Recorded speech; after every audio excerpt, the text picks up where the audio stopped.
This story was sent in by a viewer who wanted to stay anonymous. He said it happened back in the late 1980s, when he was about 17. He grew up in a small town, the kind of place that looked safe, quiet, and predictable.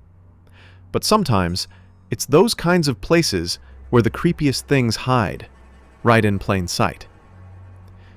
He said it started one summer evening, after he'd gotten off work at a gas station on the edge of town. The sun was just about gone, that purple hour where everything looks half alive and half dead. He rode his bike home like he always did, along a long stretch of two-lane road lined with fields and broken fences. That's when he first saw the van. It was a black cargo van, the kind with no windows on the sides.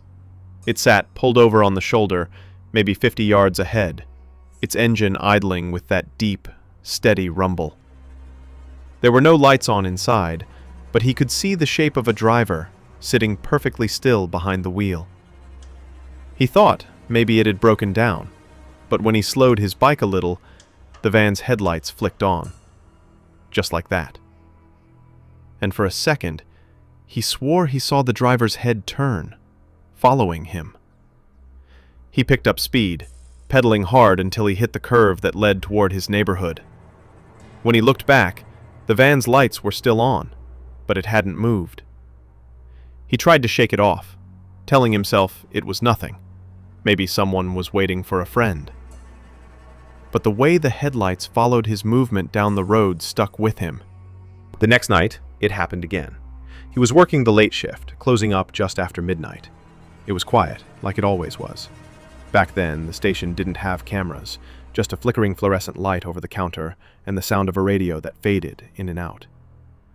When he stepped outside to lock up, the road was empty except for one thing.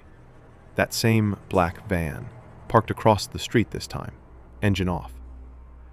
No headlights, no sound, just the shape of it sitting there, barely visible under the streetlight. He watched it for a full minute, trying to convince himself it was just a coincidence. Then, the van's engine started, slow and heavy, that deep, mechanical sound echoing in the night. He felt the hair rise on the back of his neck. He didn't wait to see what would happen next. He got on his bike and rode straight home, barely looking back. When he got inside, he pulled his curtains shut and watched from his bedroom window.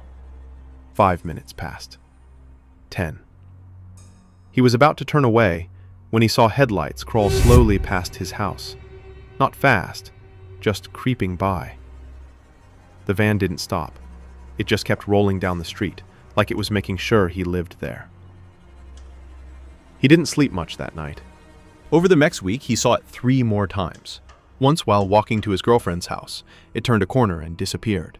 Once while working a morning shift, it passed the station twice within an hour. And once, parked at the edge of the grocery store parking lot, facing the street. Always just sitting. Never doing anything, but always there. He never saw the driver clearly, just the faint outline of someone in the front seat, watching. He told his friends, but they laughed it off. "It's just some guy," they said. "Probably a delivery van. You freaking yourself out." Maybe they were right, he thought. Until the night the van followed him home. It was a Friday, right before closing. The roads were empty, and there was no moon, just black sky and the hum of crickets. He noticed the van behind him about halfway home, a pair of headlights in his mirror that didn't back off no matter how fast he pedaled. He tried taking a different turn, one that looped around behind the old hardware store. The van followed. He cut through a dirt path between 2 fields, the kind of shortcut he'd taken since he was a kid. He thought the van couldn't possibly follow him there. But when he came out on the other side, onto the main road again, it was already there, waiting. Headlights pointed straight at him. He dropped his bike and ran into the woods, not even thinking about where he was going. He said he could hear the van's engine rev once, then stop. Then silence. Just the wind and the sound of his own breathing.